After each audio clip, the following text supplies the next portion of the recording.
All right, take a few minutes to explain where and why HOPRA measures its magnets with its new magnet system. Currently, there is two common types of magnets. One is this HD magnet with a flat bottom, and the other is one with a step bottom, as here and here. According to the rules, the magnets are to be measured at the lowest point parallel to the track. On an HD magnet, that is right here, kind of in line with the center of these little notches on the bottom. It runs right in here. On a step magnet, the magnet rides here, not outside the corner, not very far inside the corner, almost right at the corner. So that is where the magnet should be measured.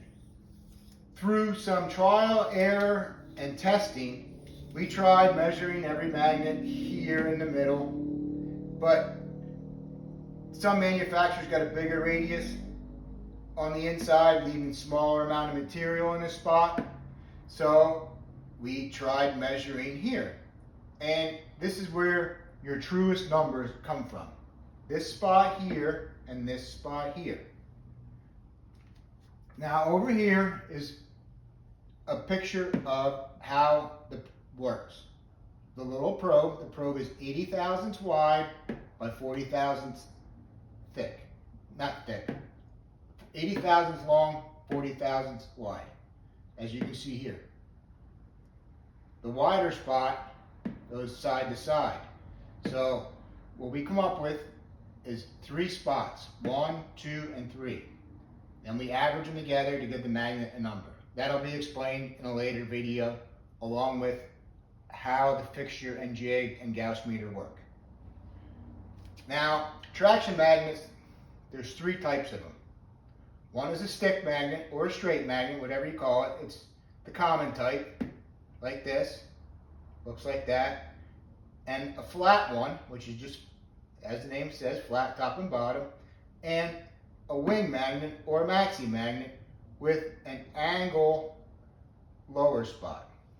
What we do is, same thing, take the sensor, measure right down the middle, right down the middle. On the maxi magnet, we measure kind of at an angle, so it stays in the middle of the spot on the magnet facing the track. All right, in this part, we will show you how we determined the numbers and where and how we got them. This is just a generic square of magnet. It does not represent any magnet. What we do is we find the center, mostly by eye. You just eye up the center.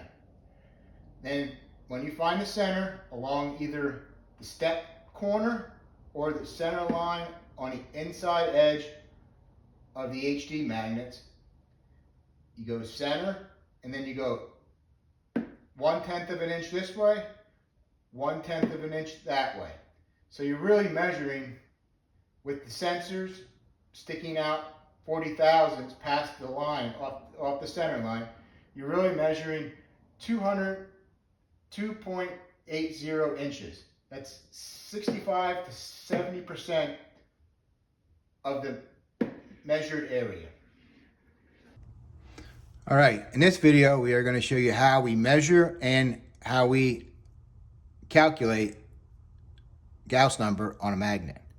We use our IDR 329, which is a readily available Gauss meter, available on eBay or from Integrity Design and Research in Vermont, if you would like to purchase it.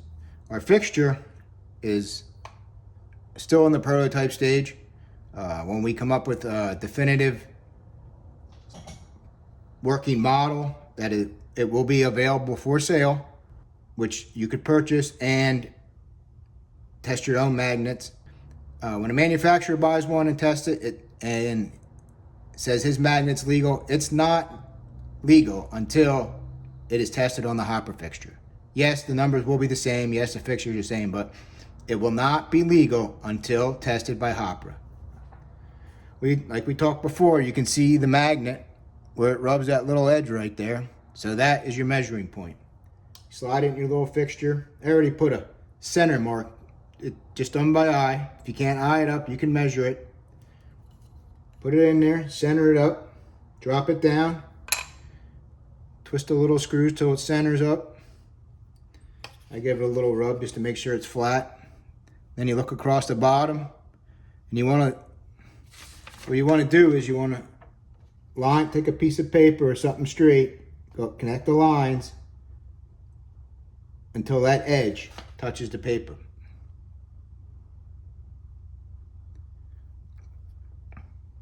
I do it by eye. But as you can see, it comes out right on that edge. What you do is, and you lay it flat, magnet down. There you get 1423. The center number, 1409. And the right number, 1365. So then you flip it over, push it straight down, and repeat the same process, lining it up, centering it, and getting your numbers. Then what we do is we have these sheets, driver's side and passenger side. The driver's side is the magnet that goes on the driver's side. The passenger side is the magnet that goes on the passenger side. If you want to call it north and south, you can call it whatever you want. You measure the top and you measure the bottom. Take the 3 numbers and you put them in the box. Then you average this row and the bottom row. And you get a number there, an average for the bottom and an average for the top. And then you do the same thing for the other side.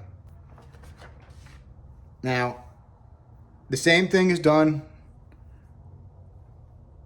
with the traction magnets. Down the center, a 10th off center and a 10th off center. Same thing. Get 3 numbers, write them down, flip it over, recenter everything, get the 3 numbers, write it down. That gives you, on a flat magnet such as this one, or any of the flat magnets that are out there, you need to take a top and bottom number. And then you put it in this is our magnet paper, because there's a north and a south on a magnet. You get the north side, and then you average that, and you take the south side and you average that. Now, on a stick magnet, it can only go one way. So you draw your center line, you get your marks, and then you measure 3 spots, and then you average those together in the one box. That gives you an average. That becomes your magnet average, because you can't measure the backside because it's not in line with the track and it's not raced that way. Then you do the same thing on the south side. This seems to be the most effective and fair, following the rule style way that we have come up with. We did a ton of testing, a ton of inquiries to companies, people, the Gauss companies, everything. And this is our most effective way we have come up with. If you have any questions, you can contact myself or Don Andrews about our system, how we measure it, how things work.